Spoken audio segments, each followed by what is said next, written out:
Hi అండి. నమస్తే. Welcome to Shashi home talks.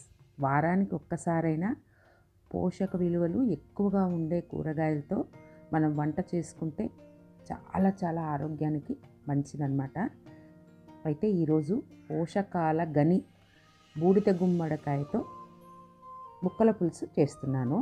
వాటితో పాటు నేను ముల్లంగి, క్యారెట్, అరటికాయ, టొమాటో ఇలాంటివి కూరగాయలు వాడుతున్నాను.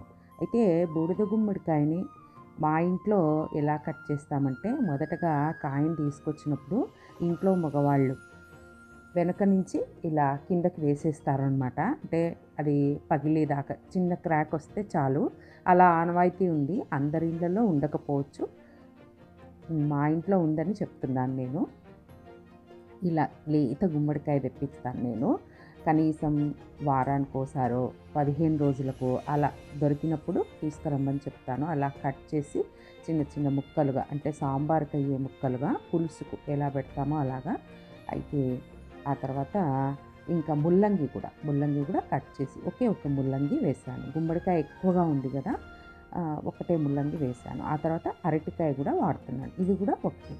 అరటికాయ పీచు తీసేటప్పుడు మనకి జిగురు వస్తుంది కదా! అది ఉండకుండా ఉండాలి అంటే, జిగురు అంటకుండా చేతులకి, కత్తులకి, ఇలా పీలర్‌కి అలా ఒకే ఒక్క పదార్థం ఉప్పును వాడి చూడండి. మన చేతులకి, కత్తికి వాడి చూడండి. అసలు కొంచెం కూడా జిగురు మన చేతులకి అంటుతుందనమాట. అంటే జిగురు ఉండదు. కత్తి కూడా చాలా షార్ప్ అవుతుంది. ఆ తర్వాత నీట్‌గా నలుపు రాకుండా ఉంటుందనమాట. ఇది సూపర్ చిట్కా అండి. మీరు ఫాలో అయ్యి చూడండి. చూడండి, నేను కడిగి కూడా చూపిస్తాను. జస్ట్ వాటర్‌తో మనం క్లీన్ చేస్తే చాలా జిగురు అస్సలు అంటదనమాట. ఉప్పు దగ్గర ఉంచుకోండి అంతే. ఆ తర్వాత క్యారెట్ వేస్తున్నాను. ముఖ్యంగా ఈ బూడిద గుమ్మడికాయలో దాదాపు 95% నీళ్ళే ఉంటాయండి. అందులో చాలా ఎక్కువగా పీచు పదార్థం ఉంటుంది. మన కడుపుకు చాలా మంచిదనమాట. ఎన్నో పోషక విలువలు కలిగిన ఈ బూడిద గుమ్మడికాయను వాడుకోవడం చాలా మంచిది. అలాగే ముల్లంగి, అరటికాయలో కూడా చాలా పోషక విలువలు ఉంటాయి. ఆ తర్వాత ఈ కట్ చేశాక తొక్కంతా వస్తుంది కదా! మేము చెక్కు, తొక్క, పీచు ఇలాంటివన్నీ తీసి ఒక బకెట్‌లో వేసి నీళ్లు వేసి ఉంచేస్తాను. మొక్కలకు కూడా చాలా మంచిది. నెక్స్ట్ డే ఆ నీళ్లు మొక్కలకు వేసేస్తాననమాట. ఆ తర్వాత వీటినన్నిటిని కుక్కర్‌లో వేశాను.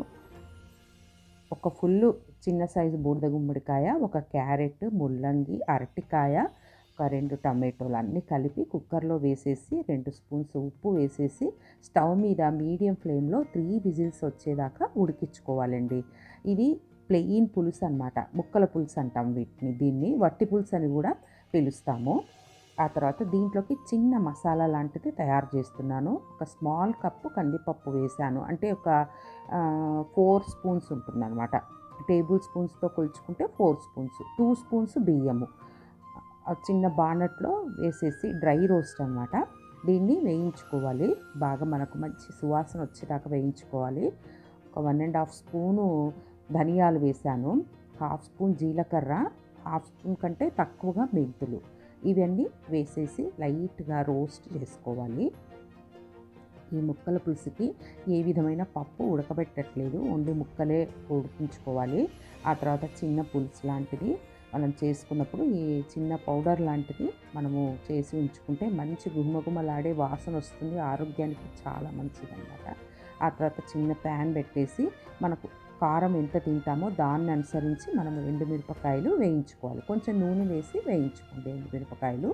ఘాటు వస్తుంది, అందుకని నూనె వేసుకోవాలి. వీటిని కొంచెం చల్లారబెట్టుకోవాలి. ఆ తర్వాత మిక్సీకి బాగా మెత్తగా పొడి చేసుకోవాలి. మిక్సీలో వేసి పొడి కొట్టుకోవాలి. రోట్లో వేసి దంచుకుంటే కూడా బాగుంటుందండి. కాస్త కొంచెం ఎక్కువగా టైం టేకింగ్ ప్రాసెస్ కాబట్టి నేను మిక్సీలో వేస్తున్నాను. మెత్తగా పొడి చేసుకోండి, చాలా బాగుంటుంది. మంచి టేస్ట్ అండి. అసలు రెగ్యులర్గా ఇలా అప్పటికప్పుడు చేసుకునే మసాలాతో సాంబార్ చేసుకున్నా కూడా చాలా అద్భుతంగా ఉంటుంది.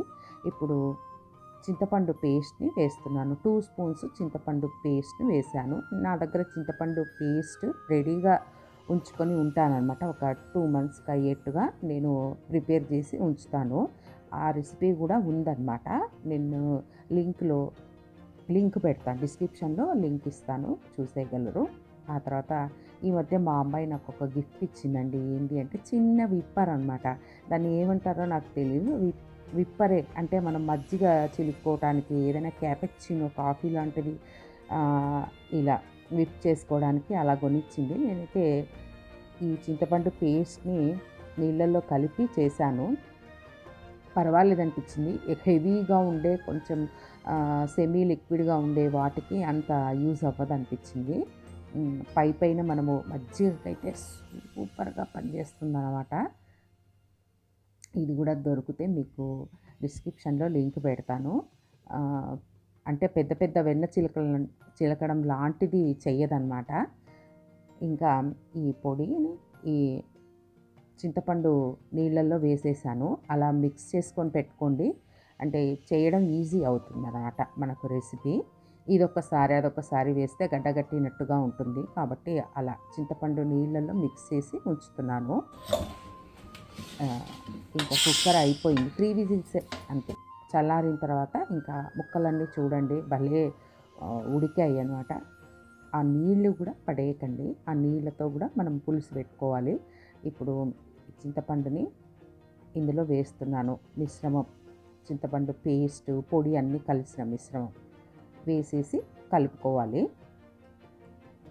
చాలా ఈజీ ప్రాసెస్ అండి. ఇంకా బ్యాచిలర్స్కి అయితే మహానందంగా ఉంటుంది. ఇలా పులుసు అప్పటికప్పుడు ఫాస్ట్గా చేసేసుకోవచ్చు. కరివేపాకు కూడా వేసాను. పచ్చి కరివేపాకు వేసుకోండి, చాలా బాగుంటుంది, మంచి వాసన వస్తుంది. ఇప్పుడు మొదట 2 స్పూన్స్ ఉప్పు వేసాను కదా, ఇప్పుడు 1.5 స్పూను ఉప్పు వేసాను. కొంచెం బెల్లం వేసుకుంటున్నాను, అది ఆప్షనల్ మాత్రమే. కానీ ఆ కొంచెం మాత్రం బెల్లం వేసాము అంటే ఇంకా టేస్ట్ అదిరిపోతుందన్నమాట. స్టవ్ వెలిగించేసి స్టవ్ మీద పెట్టేసి బాగా 4-5 ఉడుకులు రానివ్వాలి. దీంట్లో ఎక్కువగా పప్పు కూడా వేయలేదు చూడండి, ఆరోగ్యానికి అంత మంచిది. కడుపు నిండిపోతుంది. సింగిల్ ఐటెం చేసుకున్నా కూడా మహాద్భుతంగా ఉంటుంది. వారానికి ఒక్కరోజు ఇలా ట్రై చేసి చూడండి, చాలా ఆరోగ్యానికి మంచిది. ఇప్పుడు చిన్న ప్యాన్ పెట్టేసి, మొదట యూస్ చేసిన ప్యానే ఇది. ఇంకా నూనె పెట్టేసి కొంచెం ఆవాలు, జీలకర్ర, ఇంగువ అంతే వేసానండి. తిరగవాత కోసము వేసాను. ఇందులో పులుసులో వేసేసాను అంతే. గుమ్మగుమ్మలాడే సూపర్ టేస్టీ ముక్కల పులుసు బూడిద గుమ్మడికాయతో చేసేసాను అనమాట. మీరు కూడా ఇలా చేస్తారా? మీరు ముక్కల పులుసు ఎలా పెడతారో నాకు కామెంట్స్ ద్వారా తెలపండి. నేనైతే బూడిద గుమ్మడికాయ భలే వాడతానండి. మా ఇంట్లో రెసిపీస్ ఇవి చేశానండి. బూడిద గుమ్మడికాయతో ముక్కల పులుసు చేశాను. ఆ తర్వాత బుడమకాయ, ఆవకాయ పెట్టాను. అంటే 2 కాయలతో చిన్నగా సన్నగా తరిగి ఆవకాయలాగా. ఆ తర్వాత చప్పడి పప్పు చేశాను. ఇవి రెసిపీస్. నచ్చితే లైక్ చేయండి, షేర్ చేయండి, సబ్స్క్రైబ్ చేసి బెల్ ఐకాన్ని క్లిక్ చేయండి. Thank you.